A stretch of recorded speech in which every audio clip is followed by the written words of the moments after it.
شروع اللہ کے نام سے جو سب پر مہربان ہے، بہت مہربان ہے۔ اے پیغمبر، یقین جانو ہم نے تمہیں کوثر عطا کر دی ہے، لہٰذا تم اپنے پروردگار کی خوشنودی کے لیے نماز پڑھو اور قربانی کرو۔ یقین جانو تمہارا دشمن ہی وہ ہے جس کی جڑ کٹی ہوئی ہے۔ کوثر کے لفظی معنی ہے بہت زیادہ بھلائی، اور کوثر جنت کی اس حوض کا نام بھی ہے جو حضور اقدس صلی اللہ علیہ وسلم کے تصرف میں دی جائے گی، اور آپ کی امت کے لوگ اس سے سیراب ہوں گے۔ حدیث میں ہے کہ اس حوض پر رکھے ہوئے برتن اتنے زیادہ ہوں گے جتنے آسمان کے ستارے۔ یہاں یہ لفظ اگر بہت زیادہ بھلائی کے معنی میں لیا جائے تو اس بھلائی میں حوض کوثر بھی داخل ہے۔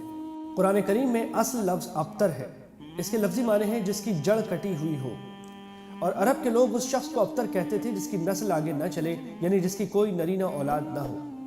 جب حضور اقدس صلی اللہ علیہ وسلم کے بیٹے کا انتقال ہوا تو آپ کے دشمنوں نے، جن میں عاص بن وائل پیش تھا، آپ کو یہ طعنہ دیا کہ معاذ اللہ آپ ابتر ہیں اور آپ کی نسل نہیں چلے گی۔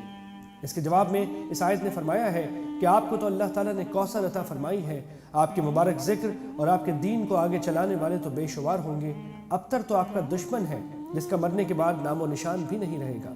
چنانچہ ایسا ہی ہوا کہ حضرت صلی اللہ علیہ وسلم کا تذکرہ اور آپ کی سیرت طیبہ تو الحمدللہ زندہ جاوید ہے، اور طعنے دینے والوں کو کوئی جانتا بھی نہیں، اور اگر ان کا کوئی ذکر کرتا بھی ہے تو برائی سے کرتا ہے۔